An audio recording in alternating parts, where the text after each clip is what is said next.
பத்த வைக்கும் பார்வைக்காரா பொறுத்திடுவீரா, தொடர்ந்து பதற செய்வீரா,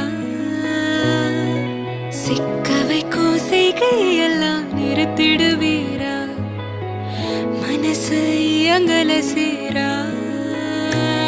தாசா கிட்ட நெருங்கு